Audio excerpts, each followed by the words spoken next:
தேவனுடைய நாமம் மகிமைப்படுவதாக. நம்மள அநேக பேர் அநேக நேரங்களில் நம்மளை மாதிரி ஒரு பாவி இந்த உலகத்தில் இருக்கவே முடியாது. அப்படி இல்லைன்னா நம்முடைய பாவங்களை தேவனால் மன்னிக்க முடியாது. அது மட்டும் இல்லாமல் இப்படிப்பட்ட ஒரு பாவியை தேவனால் அக்செப்ட் பண்ணிக்கவே முடியாது அப்படின்ற அளவுக்கு யோசித்திருப்போம். நமக்காக ஒரு கதை வேதத்தில் இருக்குது.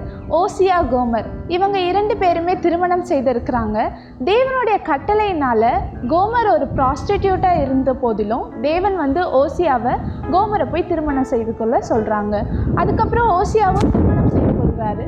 அதுக்கப்புறமா ஓசியா நிறைய நேரங்களில் கோமரோட அன்பாக தான் இருக்கார். ஆனாலும் கோமர் அவங்க ஒரு ப்ராஸ்டிடியூட்டாக இருந்ததுனால மறுபடியும் மற்ற புருஷர்களோட கூட போய் இருக்கிறதாவே இருந்தாங்க. நிறைய நேரம் ஓசியா போய் கூட்டிகிட்டு வருவார். ஆனாலும் அவங்க போய்கிட்டே தான் இருந்தாங்க. ஒரு வாட்டி அவங்கள அடிமையாக விற்று போடுறாங்க.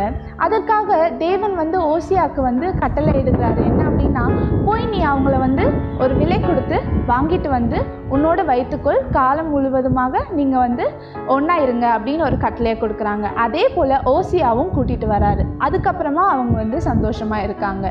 இந்த ஒரு கதையை நம்முடைய ஆவிக்குரிய பாடத்தில் எப்படி எடுத்துக்கலாம் அப்படின்னா, நம்மையும் தேவன் என்ன பண்ணுறாரு அப்படின்னா ஒரு விலை கொடுத்து தான் வாங்குறாரு. அந்த விலை என்ன தெரியுமா?